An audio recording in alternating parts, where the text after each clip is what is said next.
we're following up from a few days ago when we talked about random acts of kindness.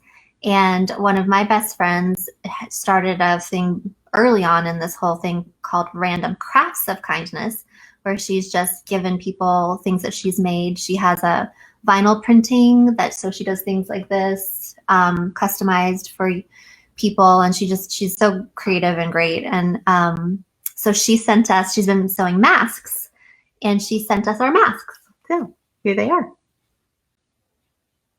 And she thought I was going to pick the polka dot one, but I chose this one. Yes, and I'm happy because I got the polka dot one. Okay, so then she has her link to her Etsy shop in our day 10, but I'll also add it to this feed. Yeah, check her out. Okay, so then today's challenge is connecting through food, and we could talk for days about this. We've had so many cool experiences while traveling related to food. And one of my favorite ones. Okay, hi Bob, thank you. Yay! One of my favorite experiences was doing a cooking class in Thailand, where I was able to make one of my favorite curries, the masamung curry. It's a red curry, from scratch using the mortar and pestle and all of that. Mm-hmm. And I got this cool cookbook that I haven't used because I'm not that much of a cook. I can cook, I just don't. It's not one of your love languages. No. I would just, if I could have a man cook for me all the time, or like personal chef. Chef. I would go with that, just because, after this many years, I kind of know how to cook, and it's just. Yeah, she's a really good cook. However, I've realized that I know it would work, is that I could have someone who would just clean up. Well, I don't really like that part either. But I would do it for a man, not for you. Sorry. I know. Well, it's not going to happen. Okay. So that's one. So taking cooking classes while traveling. I don't know if anyone, let us know if you've ever taken a cooking class while traveling and what your favorite destination was where you did that. It's really popular in Italy. Mm-hmm. It's really popular in Thailand. We actually, when we led a group of women to Nicaragua, and we had a local woman teach us all how to make the Nica tamales. Oh my goodness. Yeah. And that was quite a production. So I did not ever do it when we got back, but they were no other tamale is ever going to be as good as those. Yeah. I mean, it's an hours long process to. Yeah. Like she showed us how to prepare them, and then she came back like it was hours, like 5 or 6 hours later, to do the final pieces. And then we all sat along with her to have the finished product. And then we had made, side dishes and things. So we can put a link into a Nica tamale so you can see the difference between a regular tamale and a Nica tamale. And then we also have some really fun stories from when I lived in Korea. I lived on this beautiful island called Jeju Island, and she came to visit me a couple of times.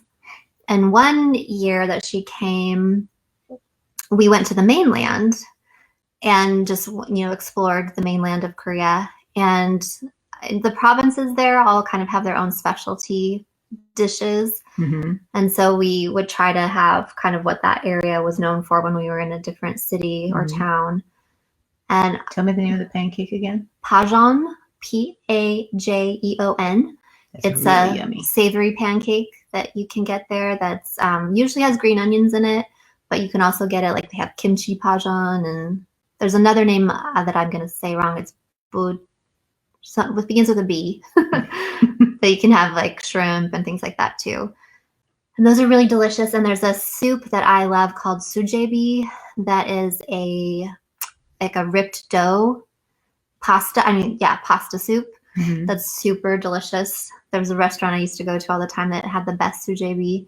So I was looking at those recipes and thinking I might try them at home, depending how much longer we're stuck inside, which is going to be probably another month, it sounds like. So probably get to the point where I actually want to try those things. So but then the funny thing is it wasn't a gourmet experience, but we were in this, what would be like Kentucky Fried Chicken or Chick-fil-A version of a No. chicken place? No, it No? wasn't fast food at all. It wasn't? Okay. No. Well, everything It was was a kind of- chicken place in Yeah. in somewhere in Korea. It was- Yeah, I don't remember when. And we could not read the menu, of course. So we just kind of thought, well, let's just check out what everybody else in the restaurant is having. So we pointed to what someone next to us was having. I was like, okay, we'll try that. You know, that looks good. Because that is one thing we love to do, is to experiment with whatever is the local cuisine, because that's the whole point of being in a different culture. But then we came to discover that what we ended up ordering was chicken feet. Yes, we had like 3 plates of chicken feet by mistake. Yeah, it was. Well, it didn't go well. It was, I mean, it was fine. I don't think we ate all of it. I think we ate the breading. Yeah, we ate enough to not be totally ridiculous, but was not my finest. Or well, I was teaching English while I was there, and I would eat school lunches, and I had different schools I would go to, and because it was an island, a lot of the food there was seafood, and they have very different seafood there. And one of the dishes, I don't know the name of it, but it was this little creature that lives in the rocks, I think, of the ocean.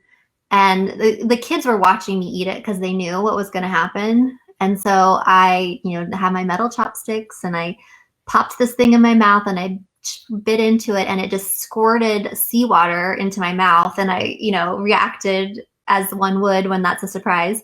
And all the kids just cracked up at me and thought it was hilarious. And if I never have that again, I'll be fine. Yeah, if we ever go back to Korea, I don't think I'll pick that. And then another crazy thing about that particular island was that one of the specialties there was live octopus. And so basically there's just these little octopus. They're really small and they're in the tank, and you go into the restaurant and they bring out the octopus and they've chopped it up into little pieces that are still moving. And so you have to be really careful, because if you don't chew it well enough, the suction cups, For lack of a better word. yeah, on their tentacles will choke you. And like I never ate it. I went twice with friends and I let them try it, but I didn't do it. But I remember touching one of them and it stuck onto my finger so strongly. And it was not going to let go. So if it was in your throat like that, you'd be in trouble. So if you have any adventurous eating things like that, please share them with us. So we'd love to hear crazy food stories. What else? Well, it's one of the things I would highly recommend, whatever kind of travel you do, is to find either a food tour. Oh yeah, food or tours. Having the time to take a cooking class, because it really, like when we were in South Africa, that was one of the things that was really a huge part of one day's itinerary, was experiencing all the different neighborhoods out within Cape Town and outside of Cape Town, because it was different, and you were getting to know the people and the neighborhood via their food. Mm-hmm. It was fascinating how different it was, and it was on a walking tour. So Yeah, we did an big. entire day walking tour, food tour. That usually they're not as long as that one was. It was exceptionally good. Oh, and when we were in Nicaragua, we also learned how to make chocolate.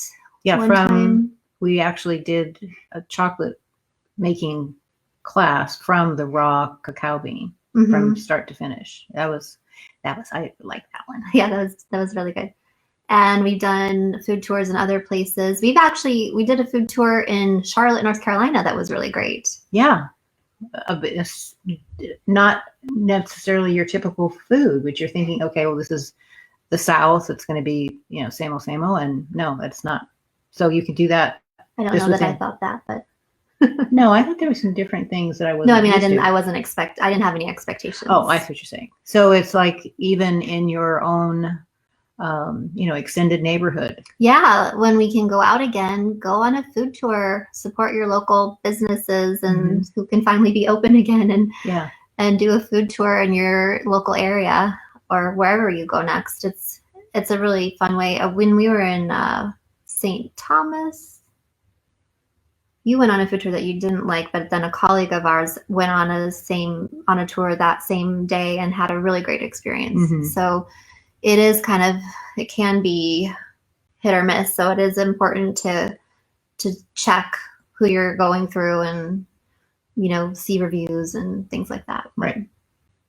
But we can help with that when it comes to traveling. So that's one of our favorite things, is to help people once we get the whole big picture figured out, then filling in, allowing free time, but also having some structure so that you're having an activity that is enriching to the experience, and interacting with food is a great way. One of my favorite things actually is food and wine pairings. That would be my number one first choice, would be finding a place where they have the ability to share their local wine with their local cuisine and have that experience. Yes, because it's fascinating, which we learned when we were on an Alma Waterways cruise, is how different a wine can taste depending on whether you are sipping it alone or pairing it with a particular type of food. And then the type of food can change how it is on your palate. And it was fascinating. I could have done that every day. The science behind how the flavors change when combined is super interesting. So if you have any knowledge about wine and food pairings that if there's like a certain wine you love with a certain dish, share that. If you have any great stories about, when you've been traveling, some exotic food experience you've had, we'd love to hear about those. If you have any recipes that you love, we'd love to see those as well.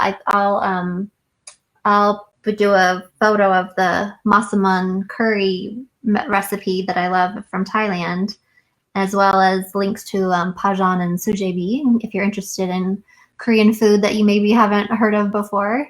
Which, a lot of people have not been to Korea, which is an amazing country to visit if that comes to something that's of interest to you. It's really a cool country. Okay, so I think we're done. That went fast. I feel like we could talk about this forever, but now maybe not. Well, you could go more in depth, but I think we have given everybody the idea. And we will see if we can edit out the beginning where we were talking to... where the silence would make it challenging to know what we were sharing. And thank you again for participating with us. We love to hear if you want to email us or send us a private message or comment. Love to hear your feedback on our 30-day connection challenge. And tomorrow is Saturday, so we will be back with day 13, lucky 13 of our challenge at 1 p.m. Pacific. So have a great rest of your day, everybody. Thanks for joining us. Bye-bye. Bye.